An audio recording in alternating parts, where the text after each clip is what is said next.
So now I have the pleasure of welcoming Ambassador Dr. Miguel Diaz. He's a treasured AFP board member. You're currently the John Courtney Murray University Chair at Public Service at Loyola University. You previously served under President Barack Obama as the 9th U.S. Ambassador to the Holy See. You are a prolific author, systems thinker, and I encourage everyone to check out his full bio and read whatever he's pushing in front of your face. It's life-changing. Thank you.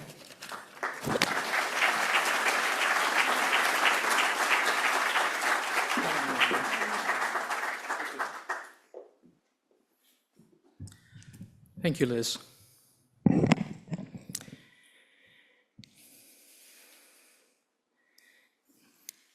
I want to begin by thanking everyone who is joining us in person, in the overflow room, and digitally.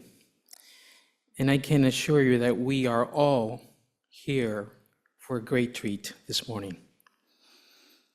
I'm not going to spend time offering a detailed description and CV of President Mary McAleese so that we can spend the time we have together engaging her in conversation. I strongly encourage all of you to read her story, A Memoir of Family War, Peace and Politics, Mary McAleese's book. And I can guarantee you that after you hear her this morning, you will be motivated to do so. I invited Mary to come to Loyola University Chicago this past spring semester. We held a public event in which Dr. Hilla Hocker, one of my colleagues at Loyola, and I moderated a conversation with her. And I can assure you, Mary hit a home run. Let me share with you 5 quotes from students at Loyola that capture the profound impact Mary left on them and all those who attended this event in Chicago. From student number 1, President Mary McAleese's speech was a different type of political event. The compassion, the openness in the air proved to be different than what I was expecting. This discussion opened my eyes to the effects of a strong public leader who uses grace and soft strength rather than volume and hard-headedness. End of quote. From student number 2. It is easier to teach and preach hatred than love, for hate is a taught phenomenon. Bias is learned. But it is up to us to break this vicious cycle of blind ignorance. Mary McAleese put it beautifully by saying that we, quote, cannot give up on love among our divisions, and that as a human family, we must do better, end of quote. Student number 3. Mary's words stuck me. They struck me strongly. In fact, I immediately texted my sister to tell her about Mary and her discussion. My oldest sister is a woman 10 years older than me and has recently come out as queer to our family. My sister is the sibling with the absolute most Irish pride. I felt so connected to Mary, as though I could speak to her personally. I have a feeling that she has the ability to make everyone around her feel like this, given that she was able to make a 21-year-old from Ohio feel this way. End of quote. Student number 4. The very first takeaway I had from Mary McAlee's event is that I was inspired and filled with hope for my future simply by having the opportunity to hear from a woman in a position of governmental authority. Growing up, I had only ever seen and heard of men having these positions. And it was very empowering to not only see that women can have successful careers in the political world, but also be able to hear and listen to a woman of great intelligence in this field. It was made very clear to me the importance and the role that she played in the Good Friday Agreement. End of quote. And then finally, her powerful example of building bridges means so much in a time when tensions are high almost everywhere around the world. It would be beneficial if more leaders around the world used President McAleese as an example of how to engage in peace talks with others. Her knowledge on this subject is simply incredible. And I am sure anyone who would listen to her, as we did, for only a brief period of time, would begin to understand how to create and maintain more relationships of peace and kindness, end of quote. All undergraduate students. I have no doubt that, like the impact that Mary left on the minds and hearts of our students at Loyola University of Chicago, Mary's words this morning will prompt each of us to embrace our better angels and consider the immeasurable treasure available to us when we join forces to reject the status quo and become agents of peace and reconciliation. Please join me in warmly welcoming this amazing global human rights leader, bridge builder, and someone that I am so honored to call my dear friend, President Mary McAleese, former President of Ireland. Gosh, no pressure then.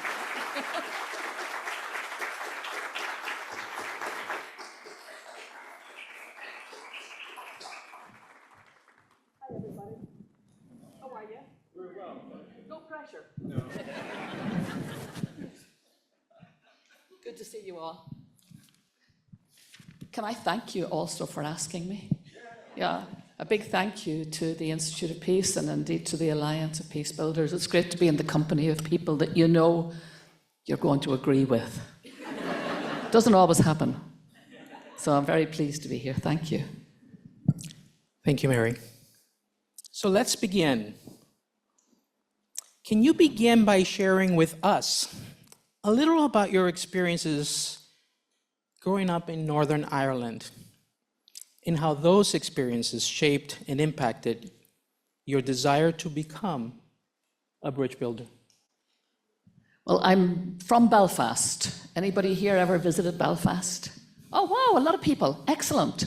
Yes, I'm delighted to see so many peace builders have been to my native city. I was born in a place. Anybody been to Ardoyne in Belfast? A couple, three, quite a few actually have been to Ardoyne. Ardoyne is a parish, a small suburb of Belfast with the highest incidence of sectarian murders carried out during the Troubles. That's where I was born and raised. My parents were, I'm the oldest of 9 children and one of 60 children my mother and her siblings between them produced because they thought they had to increase, multiply and fill the earth all by themselves. And they tried very hard. And we all lived kind of in a circle around each other. My parents were country people. They weren't native, they weren't urban people. They belonged to the pre-war generation which did not have access to second level and third level education. And so they left school at 14 and 15, respectively. My father at 14, my mother at 15. And my father was a waiter, a bar attendant. My mother was a hairdresser. And so I come from a working class background. Over time, they kind of forged their way into the lower middle class somehow. But the fact that they were country people actually caused me to have a slightly different life, and perhaps was a very important part of why I became a peace builder, because Belfast, a very sectarian city, very divided city, very binary, divided along Protestant Catholic lines. Any of you who've been there at certain times of the year will know the pavements are painted just to mark the territory. You know, the red, white, and blue tells you that you're in a place that probably is not going to welcome Catholics, to put it mildly. But my parents, being ignorant of all that, my father was from the west of Ireland, from the other side of Ireland, which was partitioned off from the north. So their first home that they bought we were the only Catholics on the street. So this was my first, as I was growing up, my introduction to that binary world that we managed somehow to be a spur that was not normative. But all my friends growing up then, my childhood friends, of course, whom I did not share schooling with, we all went to separate schools, ended up in separate workplaces initially. But my friends were Protestants, and that was the greatest gift I could have been given, because we have been friends for life, and through them and with them, I first of all began to understand the nature of Protestantism in Northern Ireland. The fact that all the Catholics we all went to the one church on the Sunday. My Protestant friends, if they bothered to go to church, they scattered in about 10 different directions. And that was an interesting phenomenon in itself. The friendships that we grew there, as I are still friends to this day, thank goodness, very important to me when I became president. But most importantly, in the mid-1960s, the instability that was part and parcel of Northern Ireland. Many of you know the story. Northern Ireland is part of the United Kingdom. It was as a result of partition in the early 1920s. Ireland, which had never been partitioned, was divided into two parts. One is now the Republic that I am the president of, with a capital in Dublin. And when I ran for election in that Republic, I had no vote because I lived in Northern Ireland. And none of my 60 cousins had votes either, which was a great pity. But anyway, I managed to win the election without them anyway, so that was okay. Because I was a citizen of Ireland, I was entitled to stand for the presidency and did. But I had grown up, I was a teenager through the 60s. Don't do the maths, but I was born shortly after the Second World War. And luckily I was born in that period, immediately the Second World War, post-war period, because the British government introduced free second-level education. And I became part of the generation described memorably by the great Nobel laureate Seamus Heaney as having intelligences brightened and unmannerly as crowbars. And we got into good schools, second-level schools, and we were taught by nuns, as my mother said, beat the education into us. And then we got into university, and we entered the professions in a country where Catholics had to form a civil rights movement in order to get the vote, in order to get access to housing, in order to get access to jobs. Why? Because it was a Protestant state deliberately created for a Protestant people. And so we were the minority. We were 1/3 of the population. The Protestant population was 2/3. We did not agree with partition, so we were Irish nationalists in a place dominated by British nationalists. So a recipe for conflict. That conflict eventually had always been instability. There had been a long-standing culture of paramilitarism.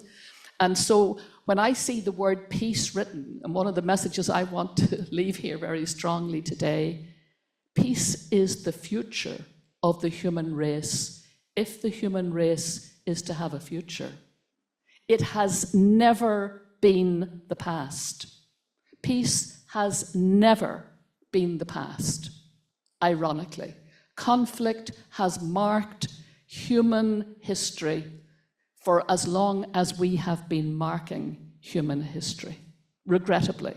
I mean, there is some vague evidence that way back in, the days pre-AD in Ireland, that there were farmers who didn't fight with each other.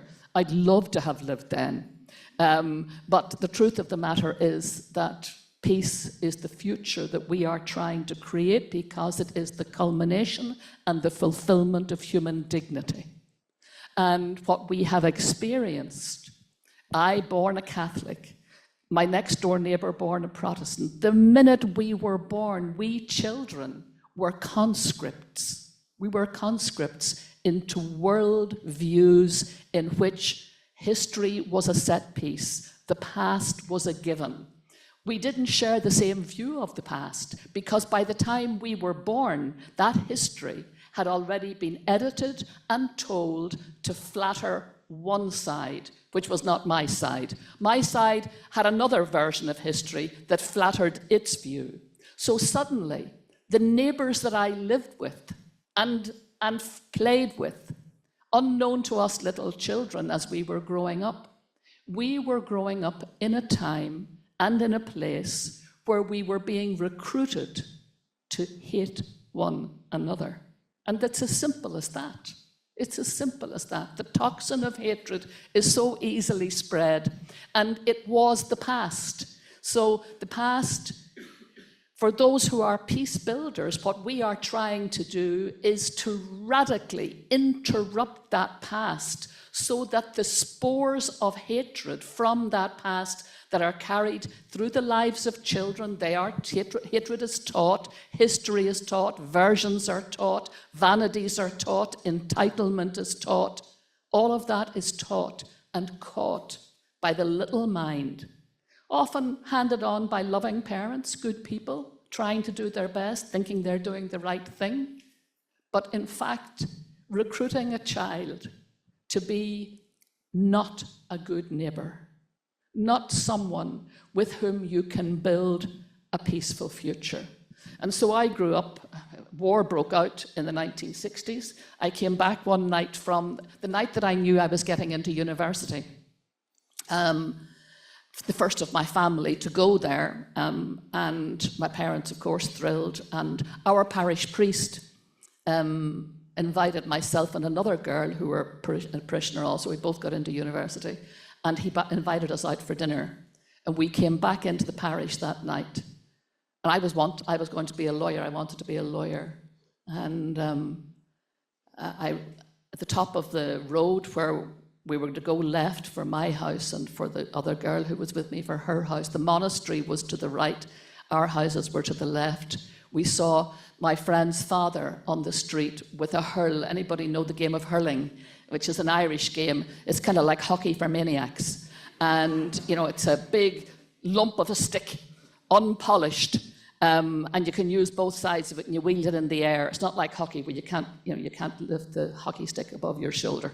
Really? See it? Anyway, not a game for hurlers. And anyway, these guys were at the top of the road with hurls, and they were firing old-fashioned glass marbles at the wall of the monastery to simulate the sound of bullets, in the hope of repelling forces in uniform of the state, which were guiding paramilitaries to the Catholic houses and pointing out which ones were to be burnt.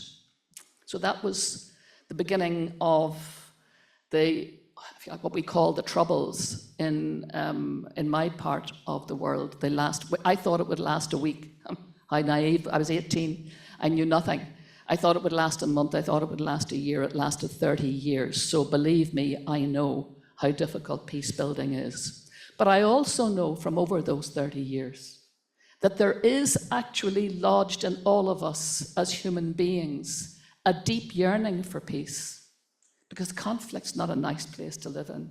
It's horrible, waking up, if you get a sleep at all. I mean, I went to bed at night worried that my father would be murdered. There were several attempts to kill him. And then the last attempt was a bomb that was left outside his pub, and a young woman, friend of mine, or her brother was one of my friends, mother of 3 children, was killed in that explosion. My father had left from home that morning. He was a gregarious man, anybody who works in a pub, he was a pub guy. And gregarious man with 9 kids, which is probably why he spent so much time in the pub. And he went out that morning happy, happy dad. The young woman was killed by the car bomb that had been left by loyalist Protestant paramilitaries. The keys of the car, when the car bomb exploded, broke her neck, and she died on the street. He ran to grab her thinking that she had just fainted, and then had to be told that in fact she had died. So when he came back home that evening, he suffered then for the next few years from a thing that we discovered then was called catatonic depression, trauma, I suppose you would call it. And so we lost our business, we lost our father's mind. And then the same Protestant paramilitaries took 2 machine guns and emptied them through the windows of our home, and so we lost our home. So that was my everyday experience. You were waking up every day, somebody belonging to you was dead, somebody in the parish was dead, tit for tat. The IRA, the Catholic version of the Protestant paramilitaries. Whatever the Protestant paramilitaries did, the Catholics did the next day, only worse. And then whatever they did, the Protestants did the next day, only worse. And living through that, I realized this is stupid. This is just stupid. And the stupidity of it, and the maleness of it, and the patriarchalness of it offended me greatly. Because I could see this is going nowhere. We are going round in circles. Every time you kill somebody on my side, I kill somebody back on your side. And John Hume always quoted that great quote that an eye for an eye leaves everybody blind.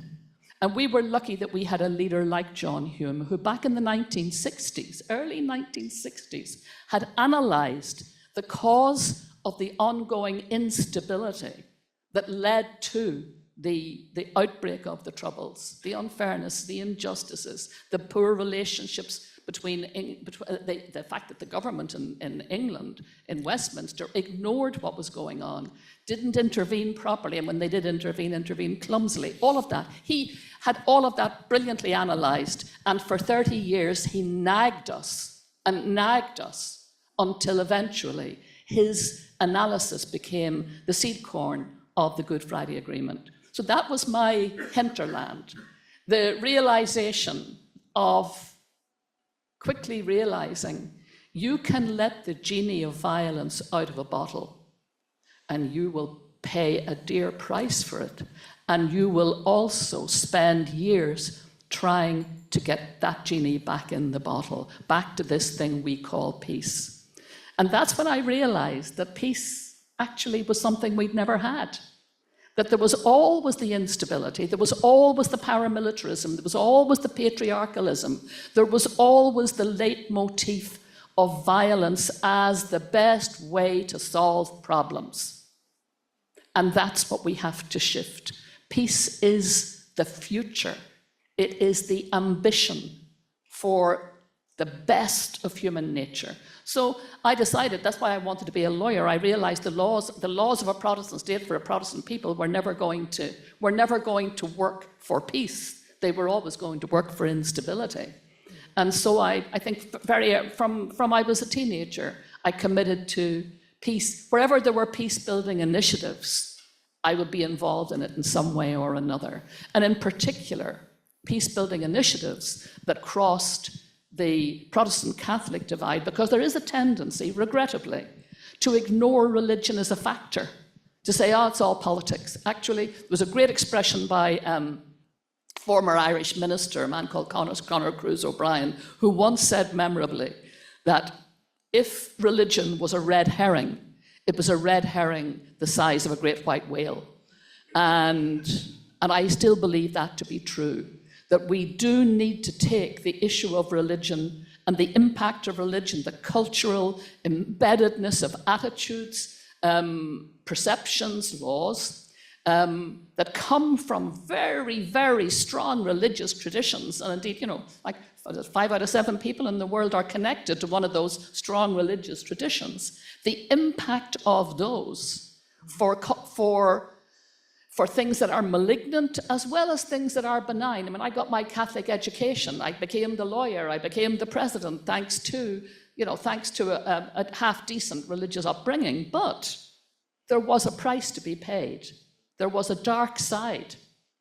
And it's the analysis and the critique of that that I think is absolutely essential.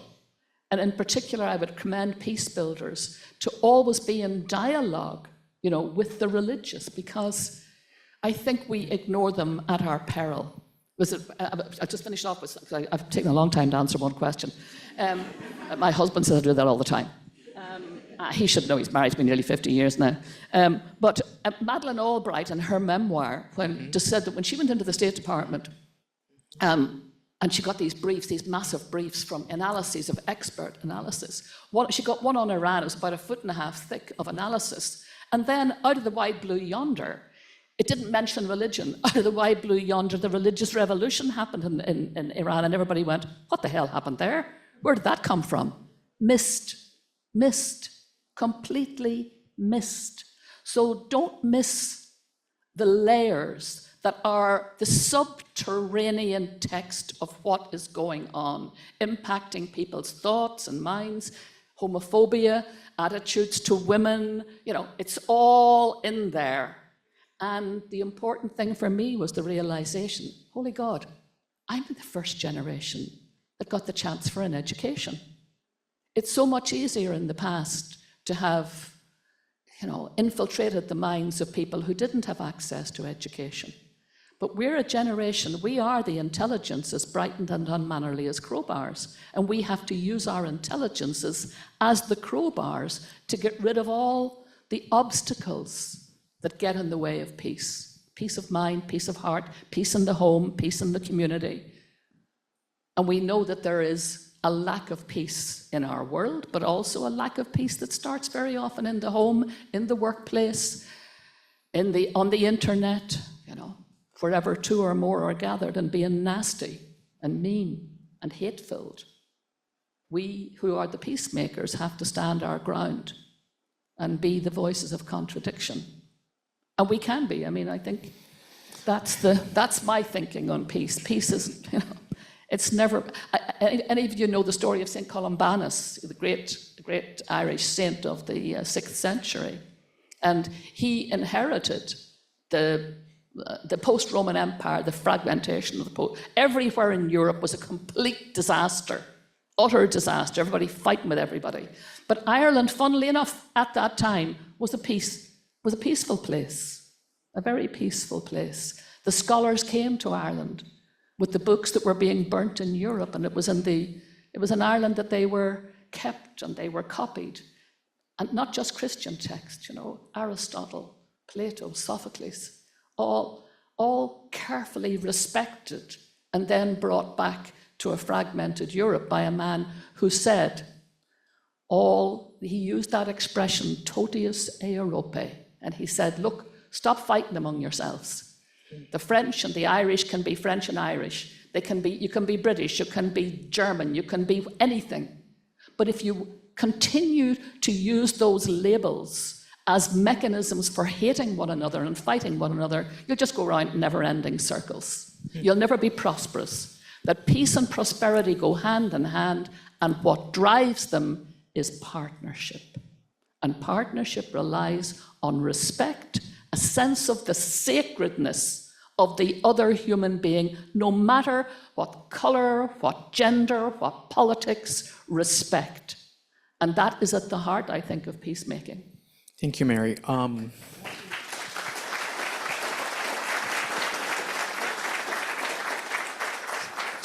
So we brought you to the point where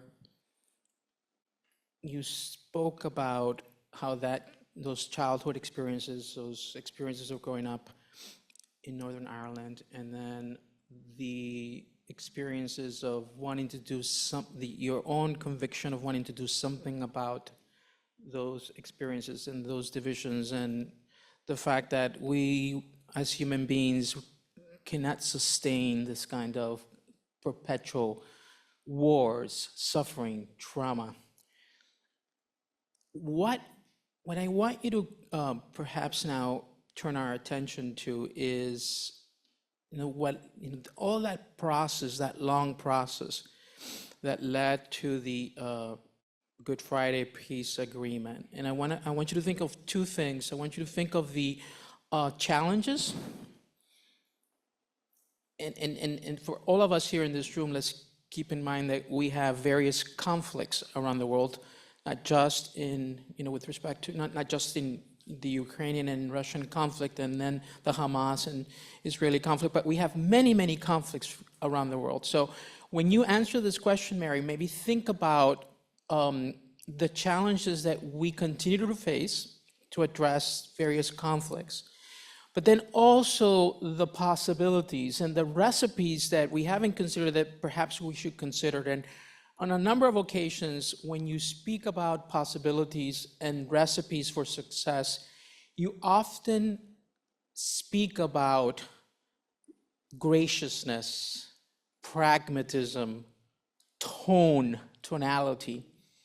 I've heard you say this on a number of occasions. So it's not just about what we do in terms of a set of rules, but there is something about the humanization of the very process and the personalization of the process that seems to me to be part of the recipe for success. Can you speak about those? It's about interrupting ways of dealing with each other politically.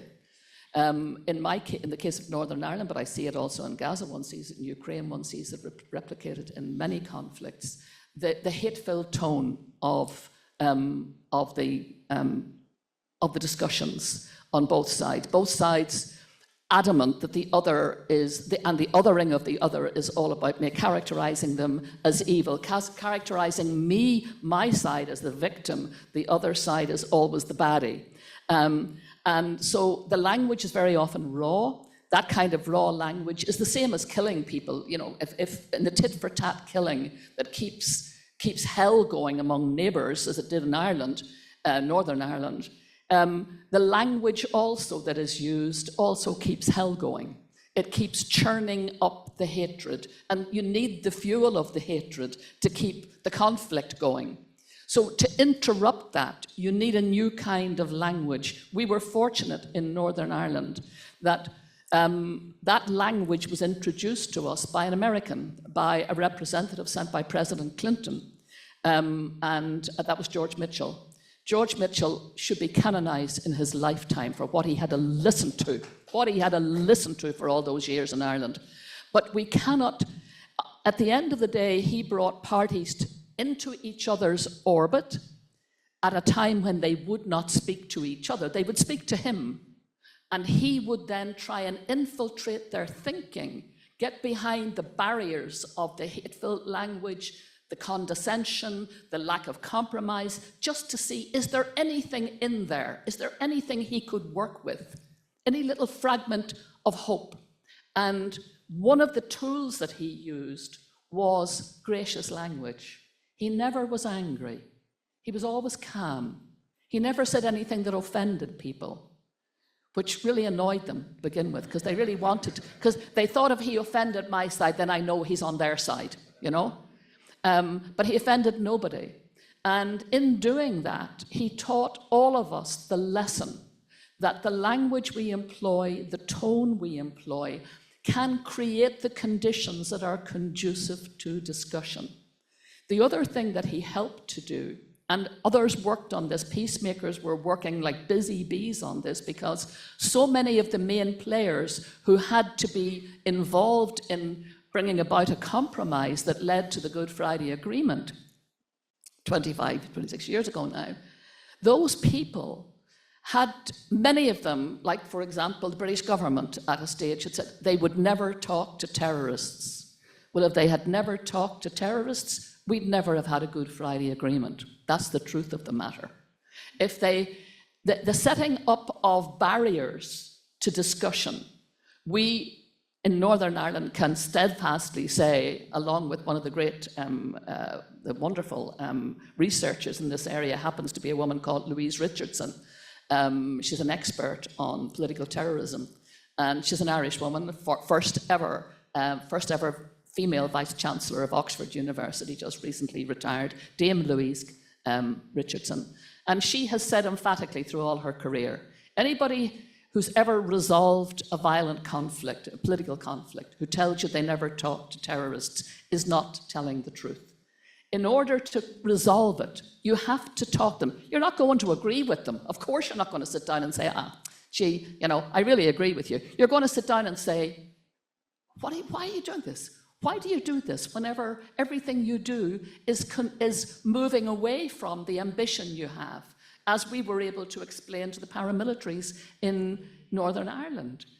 For example, those who wanted a united Ireland, that unity was going to involve 1 million Protestants who were hostile to unity. Do you think they were going to be persuaded by being killed? I don't think so. So being able to persuade them that as a wonderful peacemaker called Father Alex Reid, a wonderful peacemaker, I recommend you, he had a wonderful book called Lessons from the Road and the Road to Peace. He was one of the few people who would go and talk to paramilitaries. Everybody else stood off, too proud. We didn't talk to those people. You wouldn't talk to them.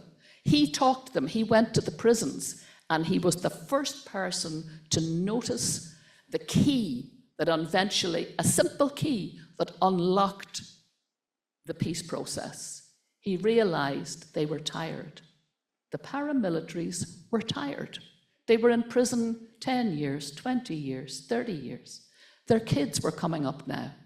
And they were saying to themselves, well, we haven't got very far, have we? And he was saying to them, you haven't got very far, have you? And have you ever thought of an alternate strategy? And maybe a strategy that would give your children an opportunity that you didn't have?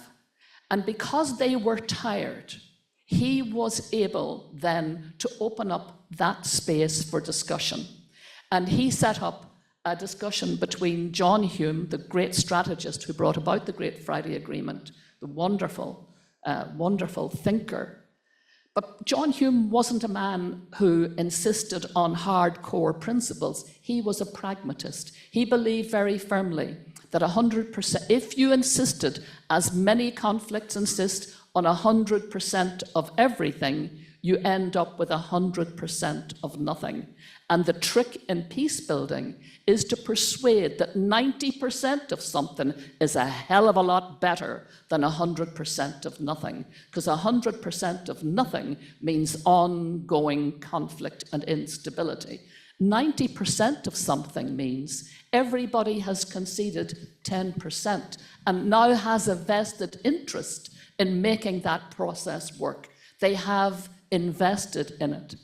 And so this peace builder, Alec Reid, went to the prisons, intuited that, set up meetings between John Hume and a man called Gerry Adams, who many of you will know from Sinn Féin.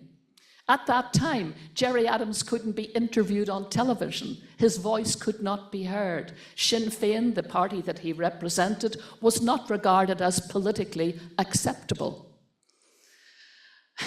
Today, a member of Sinn Féin is the First Minister of Northern Ireland.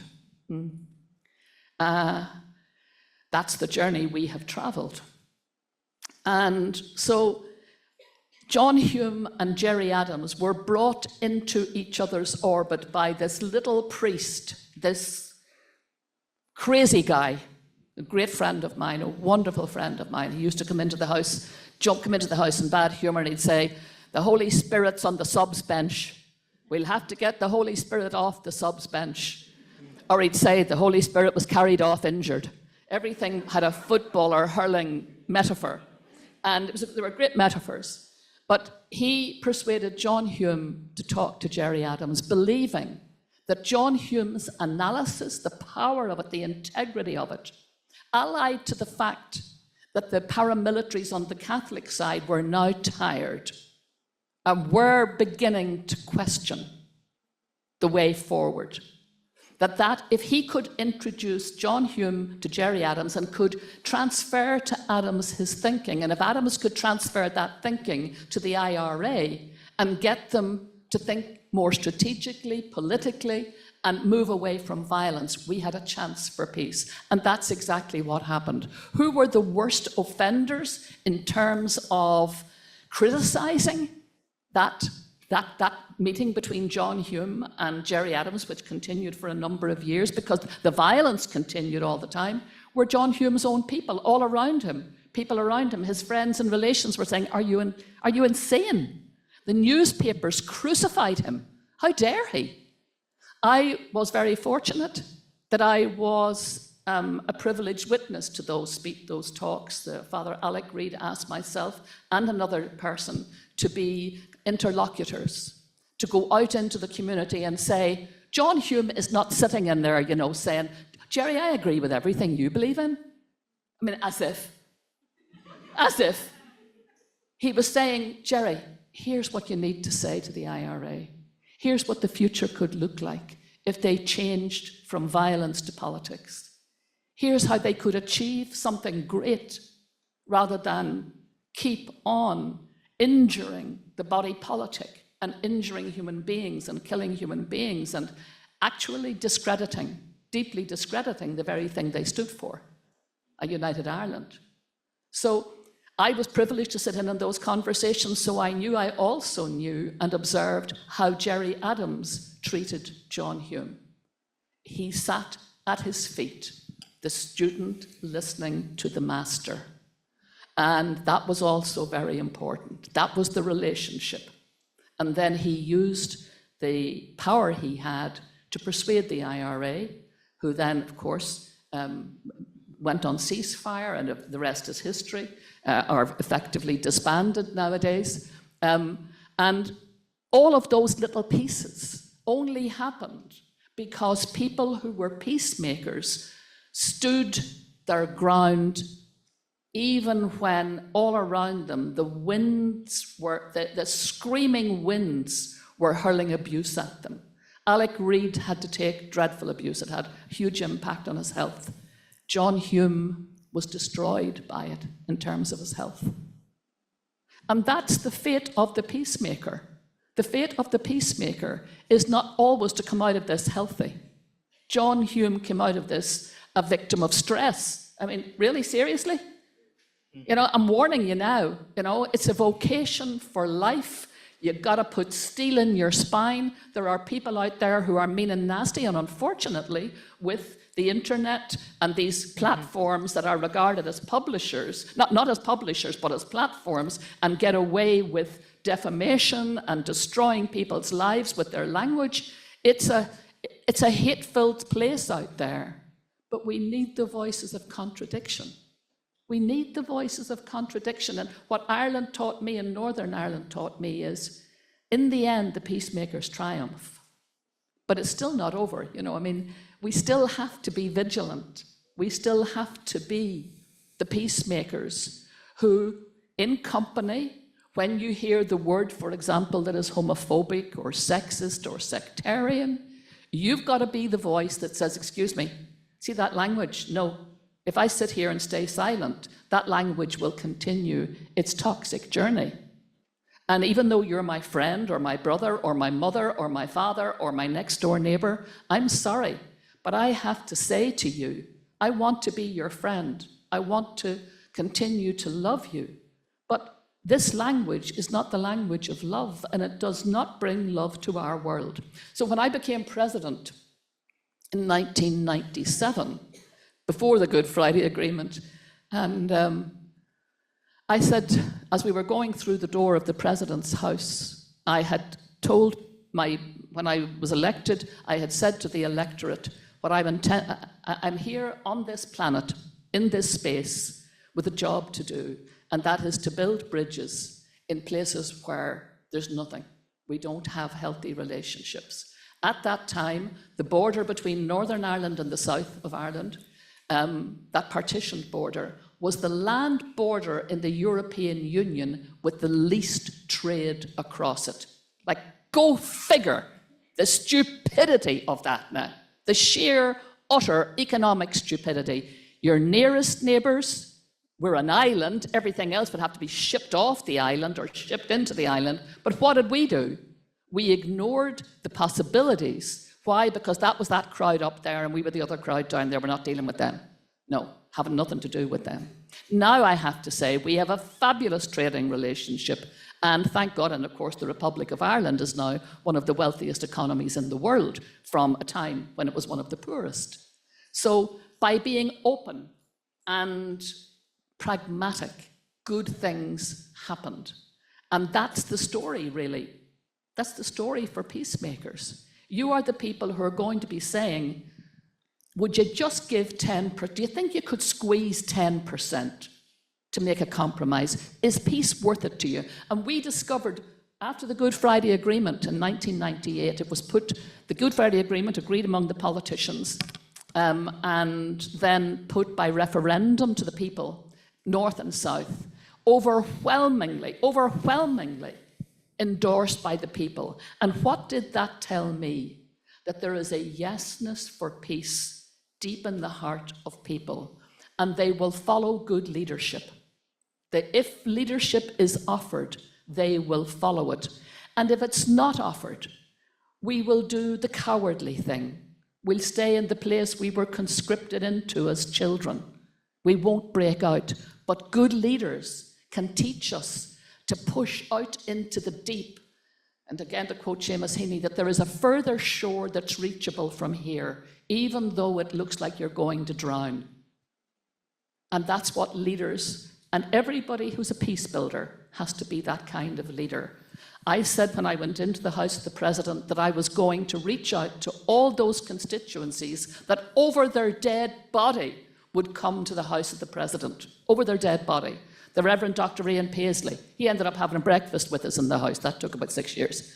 And my view was, I'll talk to anybody, bring in the parent, I don't care who they are. If they are people that need to be talked to in order to build a bridge, we'll talk to them. And over time, my husband and I worked on it relentlessly. We ate for Ireland. You can see the signs on me now. And we did something that was very important. We brought people into the House. We had a cup of tea, we talked about kids and holidays, we stayed away from hardcore politics because we were always going to invite them back. We were never, ever about photo ops. It was never about, see a pet Protestant, or see, because I'd been always in the past in the North, you know, the pet Catholic, or the pet woman, and I hated that. This was about real friendship building, and you don't build friendships in 1 minute.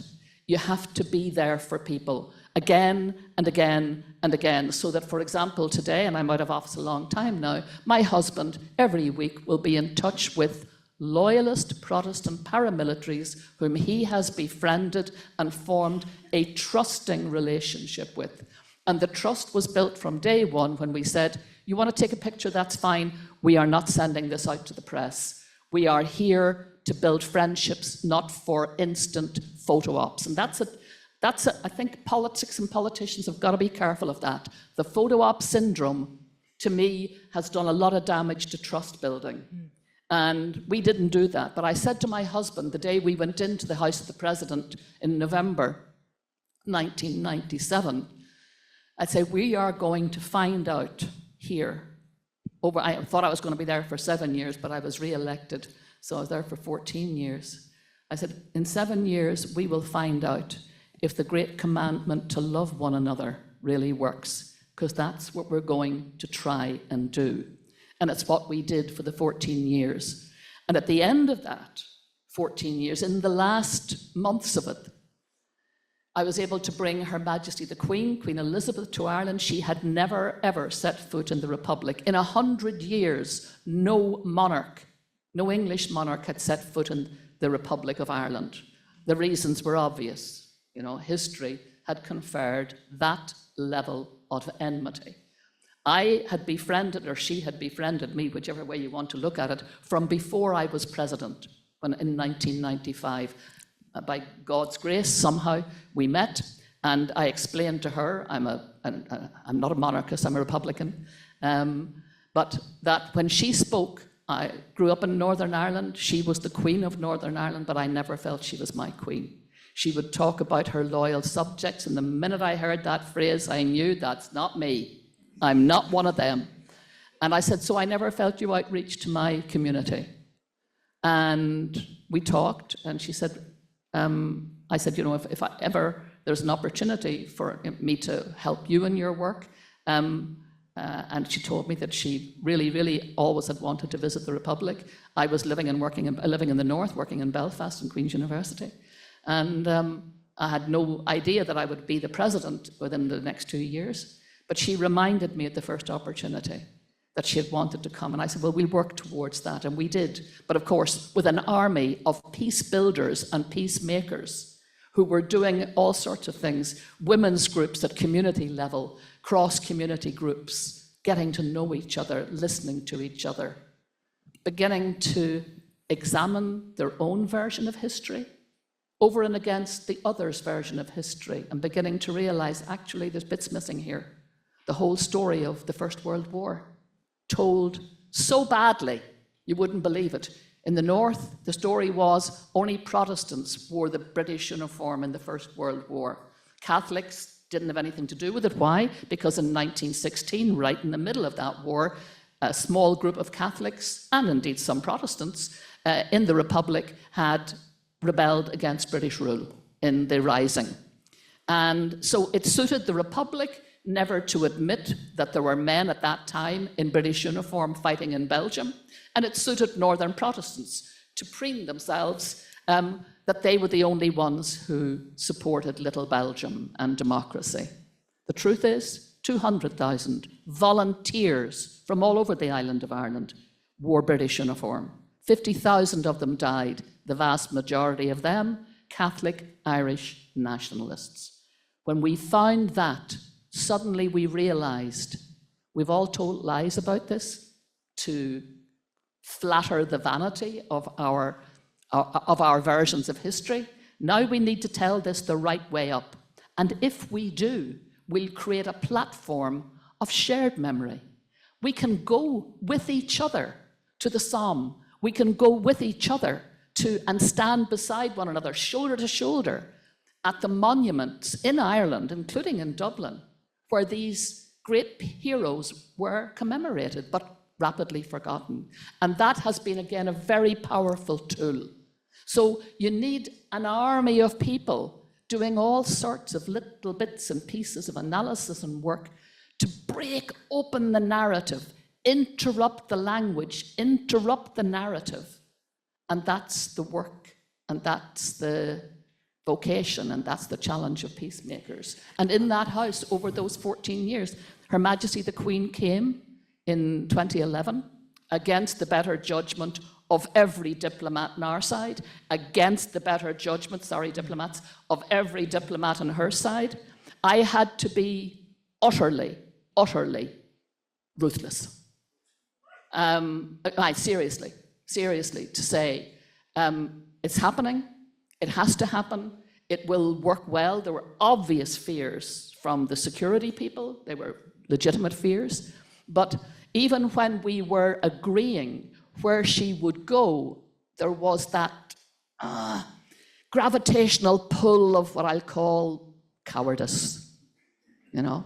Yes, let's do the safe things. And I said, no, we're not going to just do the safe things. She's going to go to the Garden of Remembrance, where everybody in that Garden of Remembrance is somebody who tried to get rid of people like her out of Ireland, right? She's going to go to Croke Park, where our national games are played, and where in November 1920, British troops came onto the pitch in the middle of a match and shot dead 14 people. That's where she's going to go. And I'm going to ask her, will she use a little bit of the Irish language? Because for the 19th century, the British tried their best to kill off the Irish language, believing if you kill language, you kill culture, and you eventually repress the people. You make them compliant. So, but she, to be good to her, with her great skill, she and I were able to set up a back channel and agree what she would do. One of the things that she said that her representative, thanks to our dear friend Francis Campbell, First, one of the, who was the British ambassador to the Holy See, but also a good friend of mine and a neighbour from Northern Ireland. He helped facilitate. I was told emphatically that she would not use the Irish language. Not because she wanted to be unhelpful, but actually she thought it'd be more helpful, because if she got a word wrong or a nuance wrong, all the people who didn't want her there would say, look, it's already a dismal failure. But I happen to say, I'm only talking about 5 words. I'm not talking about like a PhD in Irish. I'm talking about 5 words. And the ambassador, Francis Campbell, came to my house and I wrote them out phonetically for him after we'd already agreed that the subject was closed and we were never going to mention it again. But he said, I just want to know what the 5 words were. And so when she got up to speak, and the only time she made a speech in Dublin Castle, the first words she used were those 5 words. And she brought the house down. And she brought the house down all over Ireland, because all over Ireland people were saying, sweet suffering Jesus, did Her Majesty the Queen just speak Irish? Perfectly with an Ulster accent as well. So it was pretty obvious where the language came from. Unreal. And there you go, the small iconic gesture, the 10%, the 10% that meant so much. She went to the Garden of Remembrance. She didn't have to go there, but she agreed to go there. And she put a wreath down to the men and women who had tried to get rid of British rule. And then she stood back and she did something completely unscripted. She bowed her head in homage. And again, the whole of Ireland went, did we really see that? Did that really happen? Did that happen? Again, graciousness, generosity, going the little bit extra. And then she went to Croke Park and she stood on the sward right where the British troops had killed those people. And when it was said to her by the president of the GAA, this is where Bloody Sunday happened in November 1920. And very sadly and audibly, she said, I know. And we knew that she did know, and that she had come not as a tourist, she'd come to make peace, because peace mattered to her. And this was her great opportunity. When she left Ireland, she was there for 4 days, the diplomats one of them was sent to me to say, look, could we not just have her for half a day? And I said, you call that the bum's rush. You do not call that a state visit. She will come on a state visit or she doesn't come at all. So we had her for 4 days. And highly secure, of course. But again, we realized that just getting to know her and listening to her and seeing those little gestures, she was able to strip away all the things, the hardened hearts. And I got a lovely letter after she got thousands of letters, more posts about that and about any state visit in her history. I got a load of letters, including one that began, I'm a 90-year-old Republican, I've no time for monarchs. And I thought, oh, here we go. And she said, I thought you were wrong to invite the monarch from next door. And I was very upset about it. And then I thought, well, I'll watch her arrival at least on television. I'll give it 5 minutes. And she said, 4 days later, the television nearly combusted because it was on the whole time. And she said, when the Queen left to go back home, I realized that the event was choreographed by the angels. It actually wasn't. There wasn't an angel among them. But far from it. But then God works in mysterious ways. And those words to me were solid gold. And they told me of the capacity each of us has, no matter how hardened the hearts, there is a huge capacity for change, to be persuaded to something better, something bigger, something noble. And at the heart of that, you have to infuse that with grace. And she did that over those days and created, I have to say, a wonderful climate until, of course, came Boris and wrecked the whole thing. So I think all of us have had a wonderful opportunity to listen to the richness of this world leader. We had a number of questions. I am going to apologize, but I suspect that a number of these questions have been addressed implicitly or explicitly by you. Your graciousness to come to Washington, D.C. for basically 24 hours and then turn right around and go back to Ireland is beyond words. But you model for us what it means to care for something so much that you are willing to get on a plane, fly to Washington, and fly back to Ireland.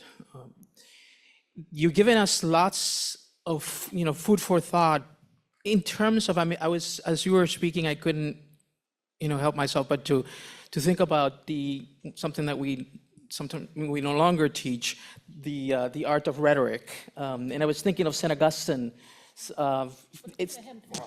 Listen, in his famous, it is not just what you say in the Doctrina Cristiana, but how you say it. So we have lost the art of, it's not just following of a certain objective, but the modality, how we do it, how it is done, right? And so you have pointed the way in terms of the compassion, the graciousness, the personal. I always, in my own experience, I think of the tabletop diplomacy behind closed doors in a dinner, in a conversation where you begin to befriend another and you allow for those guardrails to come down and for the humanity to come through and for them to see that you're not an enemy, but that you want what is really best in the best interest. This is the joy of diplomacy, but also peacemaking, nuance. Right. You see, when you live in binary world, them, us, my history, their history, there's no room for nuance. But you need nuance to build peace, to open up the little spaces that get people critiquing, checking their own facts, willing to change. So you need that nuance. But there's, Father Alec Reid, I mentioned earlier, had a great expression. He'd always say, "Blessed are the peacemakers, they will never be unemployed."